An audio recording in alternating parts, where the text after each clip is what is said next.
Belle was speechless. She could see what it cost him to say this. His eyes were as sorrowful as on the night he had released her to be with her father. That look that told her he was determined to do what was best for her, even if it tore him apart. Belle felt a rush of love for him flood through her. Her beast, so dear and so unsure. How could she have doubted him? Mistaking her silence, he sighed heavily. "I'll have the servants pack your things and order a carriage to take you to the village." He started to move toward the door.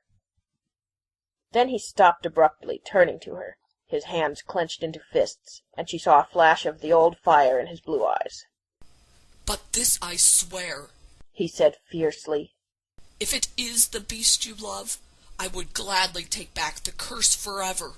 I would search the whole world over to find the enchantress and make her change me back, if it means you would love me again." Tears came to Belle's eyes. "I would never ask that of you," she said softly. She was inexpressibly moved to know that he would willingly re-enter his own personal hell if it was what she wanted. Gently she took his hands and led him back to the bed. "Come sit with me," she said. He complied, his eyes searching her face. "This is a big adjustment for both of us," Belle said. "Everything's changed so much and things are happening so fast, but there's one thing you need to remember, and that's what the enchantress told you." He looked puzzled. She reminded him, "Do not be deceived by appearances. True beauty is found within." She was ashamed to think of how easily she, too, had forgotten this. She reached up and touched his cheek gently. "I didn't fall in love with fur or fangs," she explained, her voice tender. "I fell in love with a person. Someone who risked his life to save me from the wolves. Someone who was so delighted when a little bird hopped into his hand. Someone who sat with me by the fire for hours, sharing my favorite books with me. Someone who played with me in the snow and danced with me in a ballroom." She smiled up at him. "I looked into the beast's eyes, and I saw a good soul. I saw someone who was trying so hard, so very hard to be a better man. That's who I fell in love with. And that was you. And it will always be you, no matter what you look like." He looked at her with wonder, unable to speak. "Besides," she added, trying to lighten the mood, "if all I wanted was a big hairy animal with a bad temper, I would have married Gaston." He grinned at that. Then he took her in his arms. "I love you so much, Belle," he said, and kissed her. It was a deep, passionate kiss, and she felt herself responding, her arms going around him and holding him tightly. She found herself thinking of their wedding night, a week away, and wondering if they could possibly move the date sooner.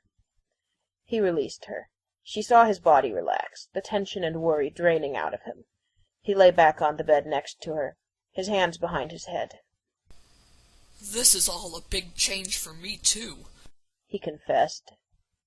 "I was raised a prince, but it was all so long ago. Those years under the spell, as bad as it was, I became used to it somehow. The darkness and the silence and the isolation, it was just the way things were. And now everything is so bright, and so noisy and crowded. I feel like my head is spinning." "I know," she exclaimed, relieved that someone understood how she felt. "It's beautiful, of course, but everything changed so fast. It's hard to get used to." He nodded in agreement. And then there's Cogsworth, drilling me on all this royal etiquette that I'd forgotten. I'm still just trying to get used to being human again. I can't keep track of whether an earl is higher in rank than a duke." She laughed in commiseration.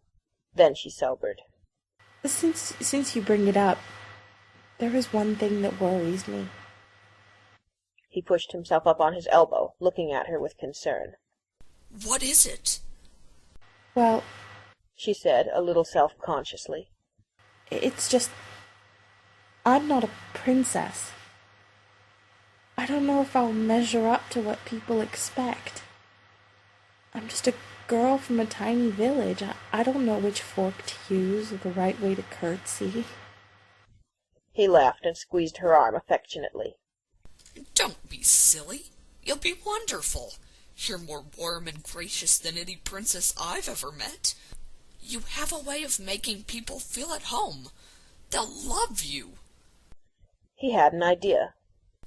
But if you're worried about it, you could join me in my lessons. I'm sure Cogsworth would love to have another captive audience. She smiled. Maybe I will, just to keep you company. I'd like that, he said, smiling. They sat in companionable silence. Then he said, I made a decision today.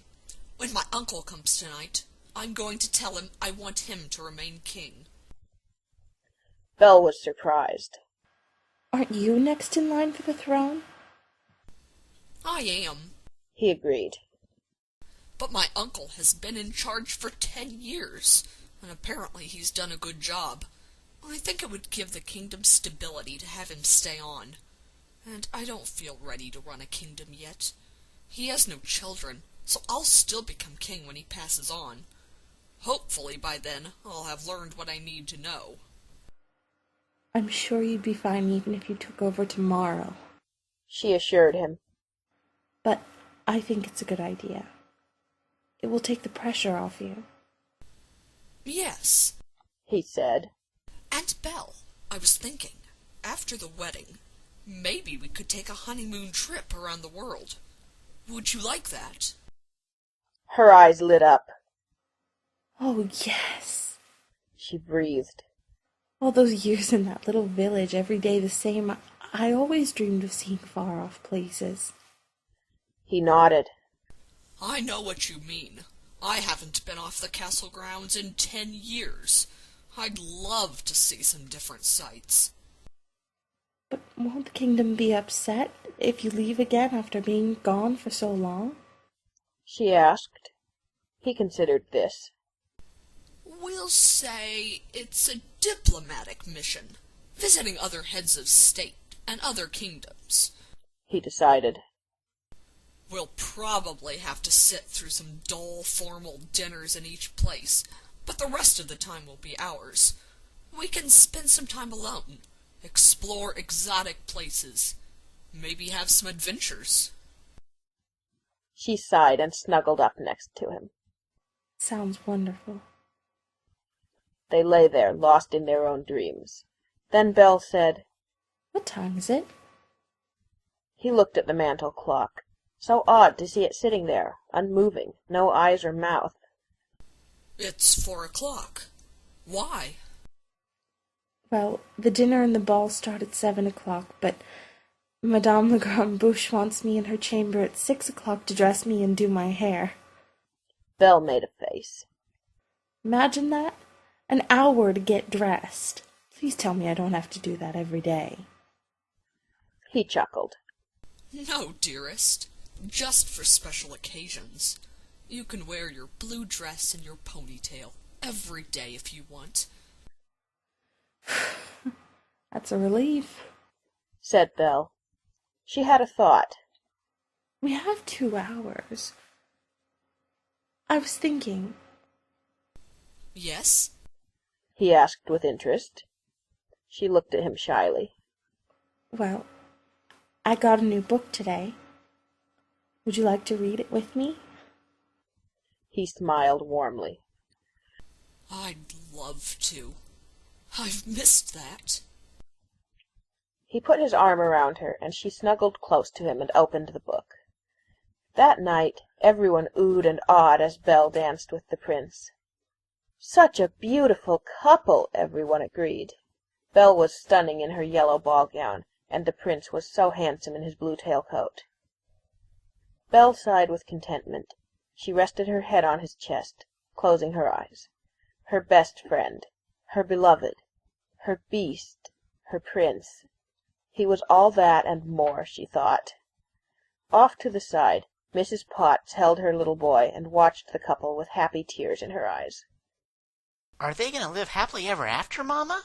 Chip asked. Mrs. Potts hugged her son. "Of course, my dear. Of course." The end.